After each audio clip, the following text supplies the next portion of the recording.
This is the news on PBCJ. I am Simone Absalom.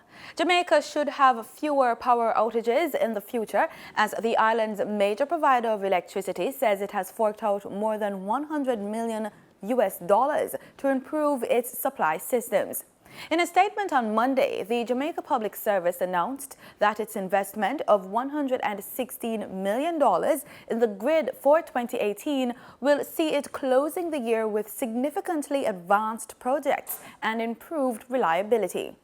It said one of the significant investments include the current construction of an energy storage facility at Hunts Bay, St. Andrew.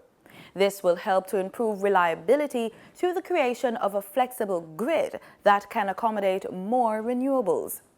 The JPS says the system will act as a battery backup when fluctuations in power supply occur. Another major project includes the modernization of the grid through the use of devices with detect faults, minimize the impact, and restore power automatically to customers. JPS says this has already resulted in fewer outages. State Minister with responsibility for youth, Floyd Green, says the government will be paying keen attention to the recommendations that emanated from yesterday's sitting of National Youth Parliament of Jamaica. Green, who made the remark at the official opening of the Youth Parliament at Gordon House, said the recommendations would then be circulated to the relevant ministries, and the new Youth Advisory Council of Jamaica will be tasked to follow up on the implementation.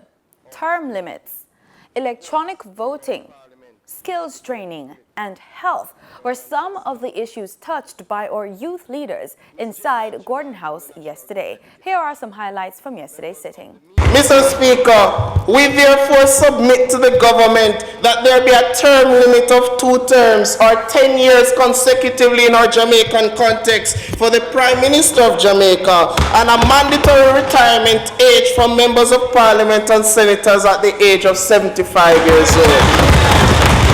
Digitizing the electoral process to reduce voter apathy and increase participation through convenience, accessibility, and identification. Mr. Speaker, the call is simply this.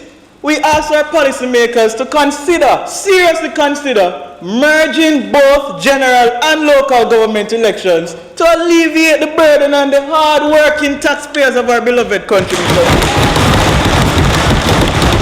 We formally submit that the resources be reallocated, giving more credence to social interventions. Violence is not just actions. We must acknowledge that behind every heinous crime, there is a man that has been wired to react violently, and we have to put the necessary framework in place to address that mental software. The National Youth Parliament was established in November 2003 as a non-partisan initiative aimed at providing youth from across Jamaica with a forum to express their views, network, and debate issues of concern in the House of Representatives. The Youth Parliament is hosted as part of the activities for National Youth Month in Jamaica.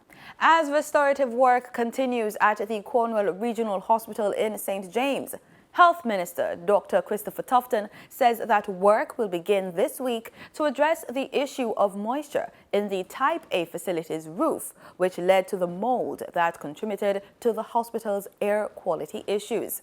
Dr. Tufton made the announcement following a tour of 2 wards at the Mount Salem-based hospital last week. During a brief address, Tufton said the Cornwall Regional Hospital's roof will be sealed off to facilitate its restoration work, as a collection of moisture in the roof is believed to have contributed to the growth of mold inside the hospital. Tufton also noted that work will begin to replace the CRH's ventilation system, which was affected by the noxious fumes that forced the relocation of several hospital services last January.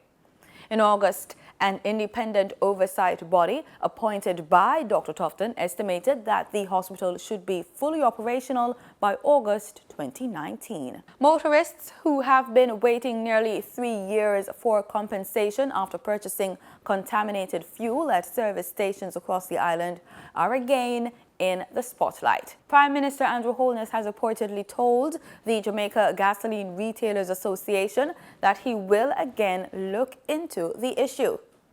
Motorists are yet to receive compensation after submitting claims to the authorities to prove that their vehicles were damaged by the contaminated gas.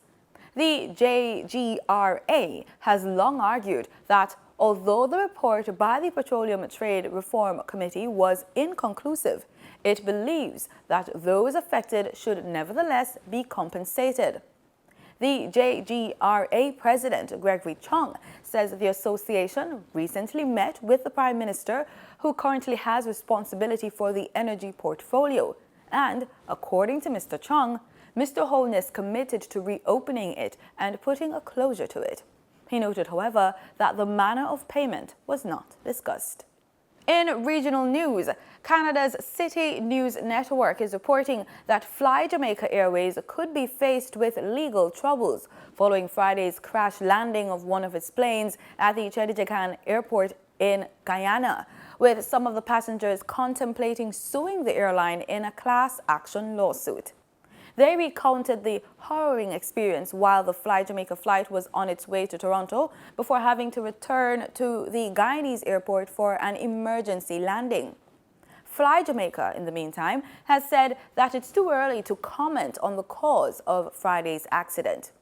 In a statement on Sunday, the airline said it was cooperating fully with the investigative authorities. It said at 2:21 Friday morning, the pilot and co-pilot, both of whom are Jamaican, indicated that there were hydraulic problems and requested permission to return. Fly Jamaica says permission was granted, and after spending an estimated 43 minutes in the air, they were able to land the plane. It said the aircraft overshot the open runway and veered to a closed section, resulting in damage to the right wing. There were 118 passengers and 8 crew members aboard.